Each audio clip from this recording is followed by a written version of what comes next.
Découverte d'un événement original pour terminer ce journal.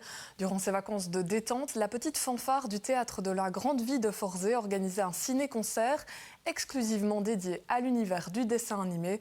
C'est-à-dire que les musiciens jouent en direct la musique et les bruitages des images projetées à l'écran. Un concept plutôt rare et impressionnant. Reportage au Centre culturel de Dinan avec Fiorine Guéry.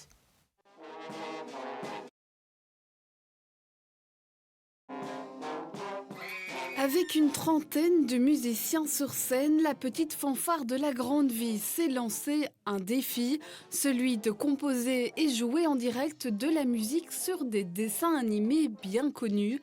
Il s'agit uniquement de compositions propres accompagnées de bruitages. Quand on regarde les vieux dessins animés, c'est ça qui est rigolo, c'est la flûte à coulisses, c'est le ch'tong-yong, le boum, le bim, tout ça, quoi.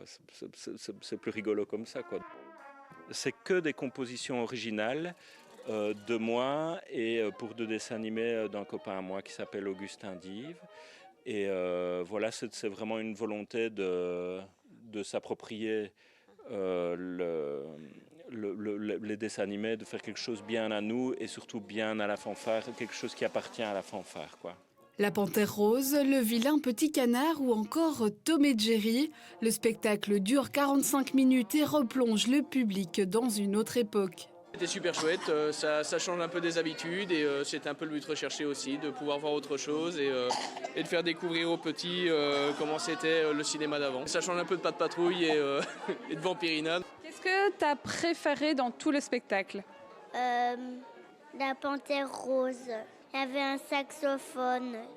Pour les musiciens de la fanfare, ce ciné-concert représente un véritable challenge.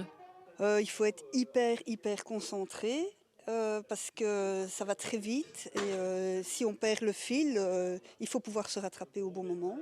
Il faut bien écouter les autres et voilà, suivre la partition très fort. D'ailleurs, sur ma partition, il y a plein de repères. On est très fiers après quand même. Et le projet, c'était de recommencer un ciné-concert. Donc on avait déjà fait ça 2 fois, mais avec une fois un film de Charlie Chaplin, une fois un film de Buster Keaton. Donc tout public aussi, mais quand même plutôt adulte. Et on avait l'envie de faire ça pour les enfants. Il reste 3 dates pour vivre cette expérience aux côtés des musiciens. Le 17 mars à La Roche, le 21 avril à Jeudine et le 19 mai à Avelange.